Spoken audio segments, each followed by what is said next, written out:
Hey, it's Julie here from JulieMaryCarmen, and I wanted to shoot this quick video for you. I found this sunny spot here, and we're still in La Rochelle in France and having a fantastic time. And I just felt inspired today. It's just so beautiful in the sunshine. And I wanted to share with you today a process that I'm going through. Something that came up for me this week, which was actually a lot of learning, and that is around negative self-beliefs.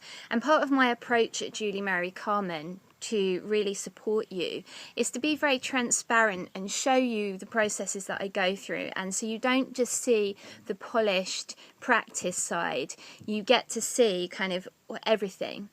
And so I'm sharing this process with you, from a vulnerable place really. So negative self-beliefs, well, I've always thought of myself as quite a positive person.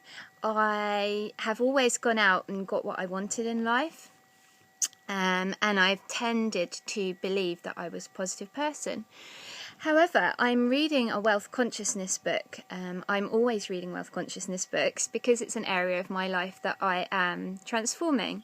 And the book that I'm currently reading is called Grow Rich While You Sleep. And it's by Ben Sweetland. And there is a chapter in here called Man is Mind. And in this chapter, it has a test for negativity.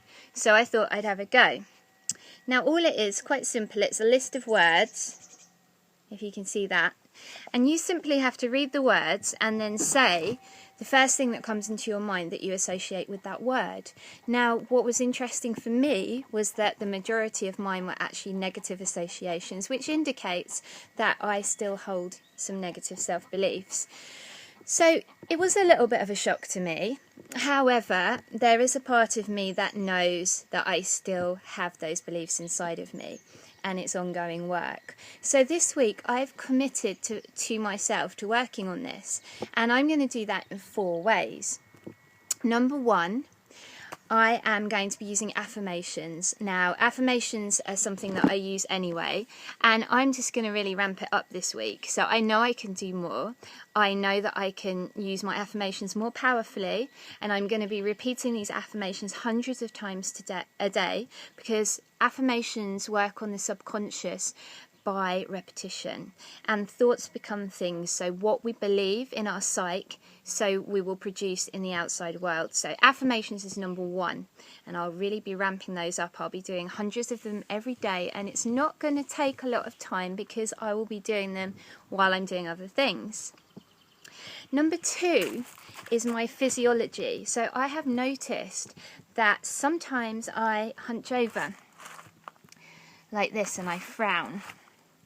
And when I do that, it changes everything. I feel negatively and I think negatively, and that has a massive impact. So this week, every time I catch myself hunching over like this and frowning, I am going to address that, and I'm going to sit tall, shoulders back, big smile on my face.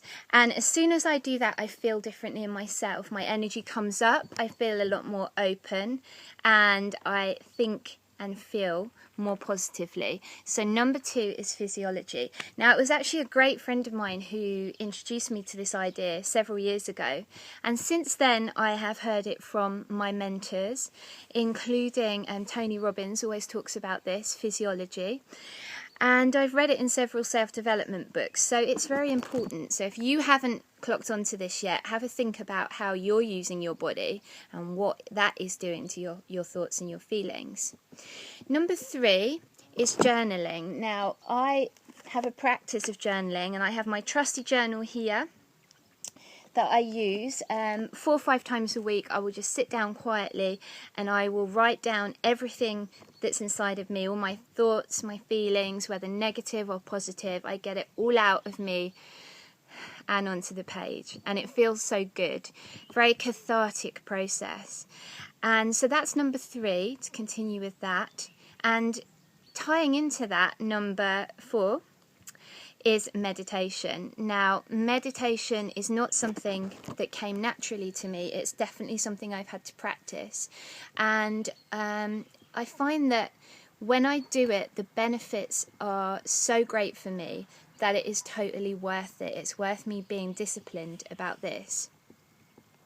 Now, I only do about 10 minutes when I meditate. That's enough for me, but it makes all the difference. And so meditating right after journaling, they kind of go hand in hand. So I'll journal first and then I'll meditate for 10 minutes.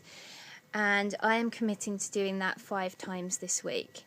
And so those are my 4 things. So to summarise, I'm going to be using affirmations, lots and lots of them. I'm going to be addressing my physiology, sitting tall, smiling, shoulders back. I'm going to be journaling, number 3, and I'm going to be meditating. And at the end of the week, I will share with you what results this has had on my life and business, and obviously how I feel. And so, one thing actually, I found this lovely sunny spot to sit down and do my video, and I found €50 on the seat. So something must be going right. I'm taking that as a sign. Anyway, if you would like to address your own negative self-beliefs, and perhaps you don't even realise, as I didn't, that you hold any, but you're not quite getting the results you want in your life, relationship and your business, then book a complimentary discovery session with me. Just go over to JulieMaryCarmen.com and apply. I'm giving away 5 complimentary discovery sessions this week. They do all sell out, so you need to book yours if you want one. Go over to JulieMaryCarmen.com and book yours right now. The other thing that I've got coming up for you is some audio training, and it's called Get the Relationship You Desire. And we're going to be going really deep with some of this inner work so that you can start to create fabulous results for yourself with your relationship and life. For the time being, have fun, and I'll speak to you again soon.